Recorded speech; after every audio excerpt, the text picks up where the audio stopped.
Halo, selamat siang teman-teman. Pada kesempatan kali ini, saya Niko Yuliar dan rekan saya Puput Indasari akan mempresentasikan materi terkait subjek pajak dengan tema bahasan berupa pengusaha dan pengusaha kena pajak. Selanjutnya, pembahasan akan dimulai oleh rekan saya, Puput Indasari. Sebelum membahas tentang pengusaha dan pengusaha kena pajak, perlu diketahui bahwa dalam sistem pajak pertambahan nilai di Indonesia, ada 4 unsur yang dikenal sebagai subjek, predikat, objek, dan keterangan. Tanpa elemen ini, kewajiban pembiayaan yang harus disetorkan tidak bisa disebut sebagai pajak pertambahan nilai. Lalu, apa saja unsurnya? Unsur yang pertama yaitu S, yang merupakan subjek PPN, yang terdiri atas pengusaha kena pajak dan non-pengusaha kena pajak. Unsur kedua yaitu P atau predikat, berupa kegiatan penyerahan, impor, dan ekspor. Unsur yang ketiga yaitu O atau objek berupa non-barang kena pajak atau non-jasa kena pajak dan barang kena pajak atau jasa kena pajak, baik yang mendapat fasilitas maupun tanpa fasilitas dibebaskan dari pengenaan PPN. Unsur predikat dan objek ini dikenal sebagai objek PPN.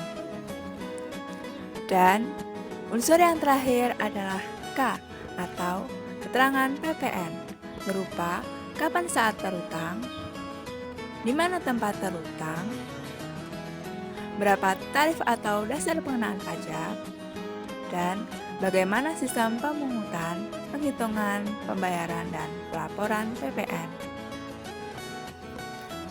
Apa itu pengusaha dan pengusaha kena pajak?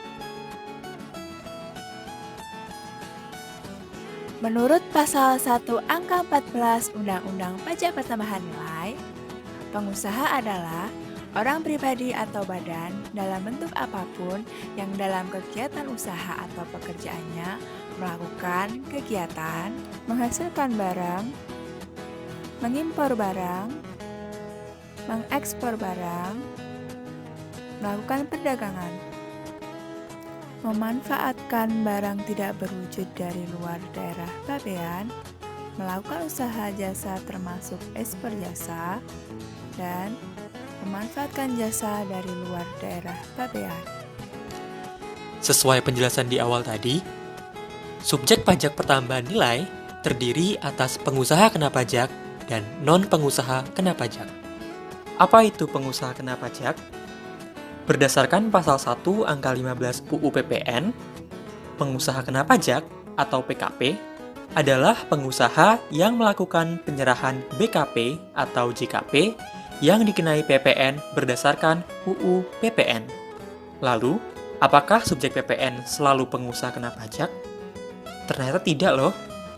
Aktivitas pengusaha kena pajak yang dikenai PPN diantaranya adalah: yang pertama, penyerahan BKP atau JKP yang memenuhi syarat kumulatif, yaitu A. Objek penyerahannya harus berupa barang kena pajak atau jasa kena pajak.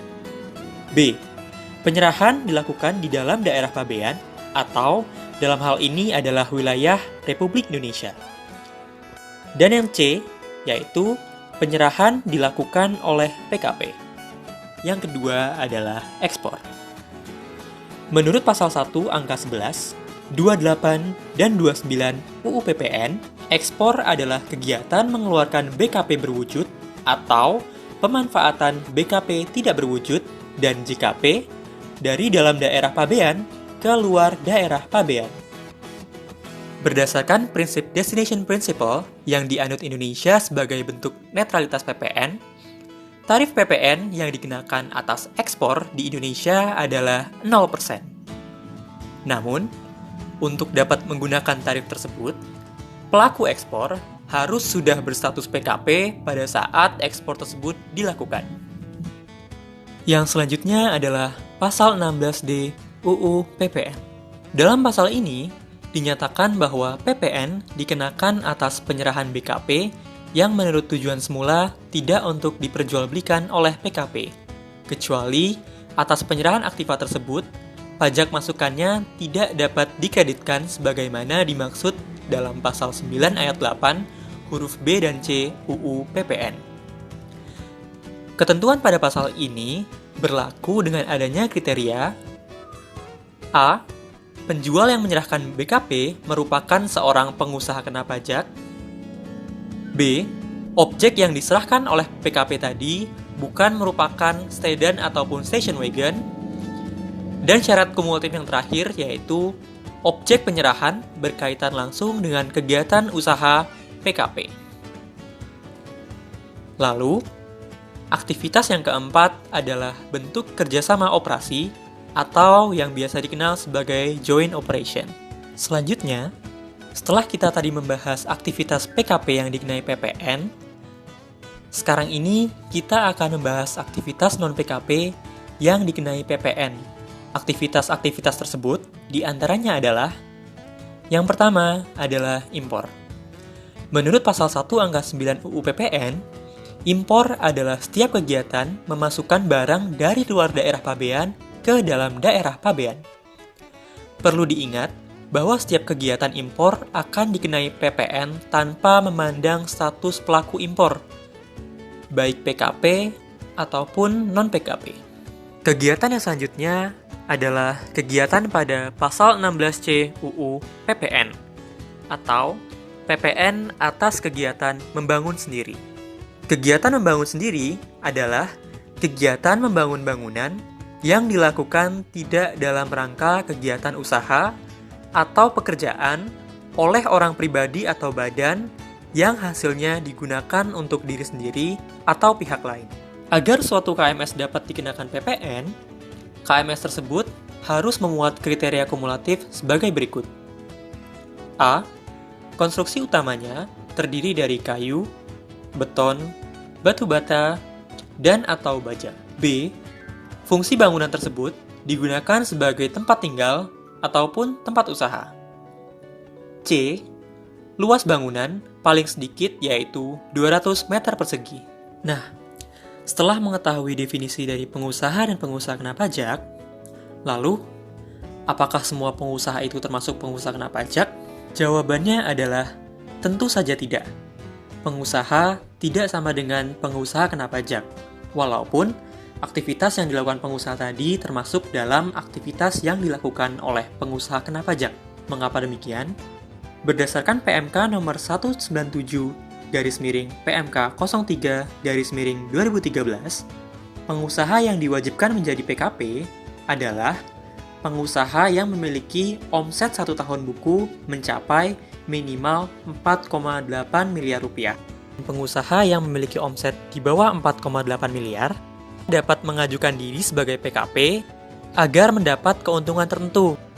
Keuntungan tersebut diantaranya adalah transaksi dengan bendahara pemerintah, pola produksi dan investasi menjadi lebih baik, dinilai memiliki sistem yang lebih baik dan legal secara hukum, serta berpengaruh pada perjalanan kerjasama dengan perusahaan lain. Namun, untuk dapat memperoleh keuntungan tersebut, kita diwajibkan untuk memenuhi syarat agar dikukuhkan sebagai PKP. Yang pertama, yaitu melewati proses survei yang dilakukan oleh KPP atau KP2KP tempat pendaftaran. Dan yang kedua adalah melengkapi dokumen dan syarat pengukuhan atau pendaftaran PKP. Nah, agar dapat lebih mudah memahami apa yang kami sampaikan tadi, silakan perhatikan flowchart berikut. Mungkin itu saja yang dapat kami sampaikan. Mohon maaf apabila terdapat kekurangan ataupun kesalahan dalam video pembelajaran ini. Dan terima kasih.